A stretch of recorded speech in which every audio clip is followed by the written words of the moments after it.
how did you even get to this point? Where did you start? Halimbawa, may mga viewers na that don't know you, how would you explain how you started boxing? At sino nagsimula? Tumulong sa'yo? Nagsimula po ako mag-boxing siguro 6 years old. And then first amateur fight ko nung 7 years old ako. Since then, nangangarap na ako maging isang Olympian. Maging Olympic medalist. 7 years old? Yeah, 7 years old. Yun na yung naging direksyon ng buhay ko. Parati ko na lang inisip na maging isang Olympian, maging Olympic gold medalist. Ayun yun na. And then, never ko na-imagine na mag-professional boxing ako. Until nung after Olympics, nung na-fulfill ko na yung dream ko na maging isang Olympian, maging isang Olympic medalist. And then, sabi ko, what if mag-try ako mag-pro? And then, ayun, hanggang nag-pro ako. And then, hindi ko in-imagine ngayon na nakuha ko yung WBC International Championship. And patuloy pa rin na nangangarap na makuha yung real belt, yung world champion. No? So, ayun, ang daming kwento. Mm-hmm. Siguro, kung mahaba yung time natin din. 4-part episode. So, sino nag-expose sa'yo? Like, who got you into boxing first? Yung tatay family? ko talaga. Tatay. So, yung tatay ko boxing fanatic siya. Talagang addict siya sa boxing. Pag lumalaban si Sir Manny, simula umaga, nandun niya sa TV, hindi mo na siya ma-storbo eh. Oh, talaga? Nandiyan na yan siya. Nag-aabang na yan sa lahat ng undercard. Pinapanood niya na yan. Hanggang sa laban ni Sir Manny. And then, syempre, dahil sa hilig niya sa boxing, lahat ng mga pamangkin, anak niya, tinuturuan niya na mag-boxing. Doon kami nainganyo na, mag-boxing din kami. And then, syempre, nung panahon namin, nung kabataan namin, meron kasi kami isang role model which is si Sir Manny. Saan ka lumaki? Zamboanga City. Zamboanga City. I love that city. Okay, what is your, anong naaalala mo? Kasi sabi mo, di ba, 7 years old, tinuruan ka na mag-boxing, tama. Pero before that, yun yung mga time na nanonood na kayo ng boxing sa TV. What do you remember about it? Dati na naalala ko is tuwing lalaban si Sir Manny, talagang lahat ng tao nakapokus sa TV.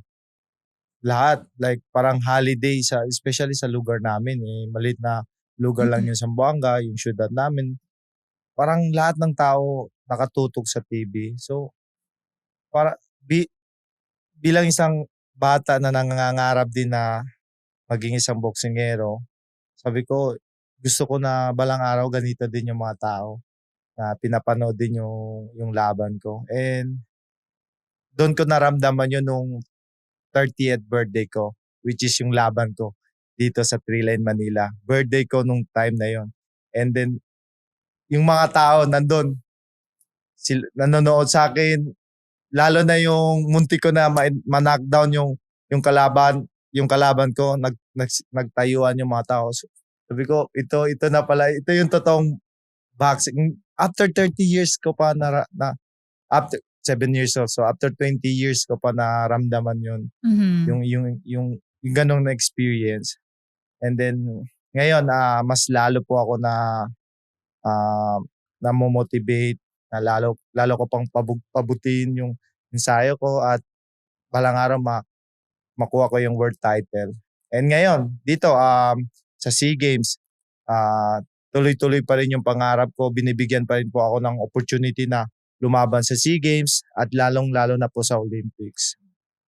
Okay, let's back up a bit. Balik pa rin tayo dun sa when you started, again, 7 years old. Ito ba yung parang yung mga kapitbahay, let's say, pupunta sa isang bahay tas sama-sama kayong manonood ng TV. Yes, Ganun yung setup, diba? Walang tao sa daanan. Yes, walang tao sa daanan. Lahat ng taon, sa lugar namin, siguro sa barangay namin, ilan lang yung may mga TV. Kaya sama-sama. Sama-sama kami. Uh-oh. Yun, sama-sama manood. So, ibang experience yan Kung balikan natin yung mga panahon na yun. Ngayon kasi, syempre, lahat magkikita na natin sa cellphone, Mm. ano na. Pero nung time na yun, sama-sama lahat eh. Iba yung mararamdaman mo nung during that time. Mm. So, yun po yung ang nag-push sa amin. Lalong-lalo na sa akin nung mga batang 90s Tama. na yun yung nag-push sa akin talaga para magpatuloy ako sa boxing, patuloy ko yung pangarap ko. Pero kasi you said na nung napapanood mo na si Pacman,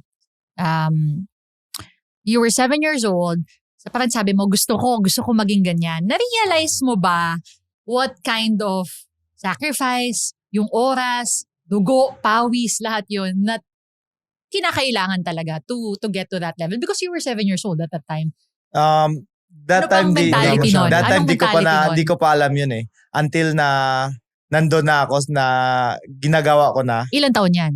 Siguro 12 years old ako. Kasi yun yung first national games ko nung 12 years old ako sa Cagayan de Oro way back 2008.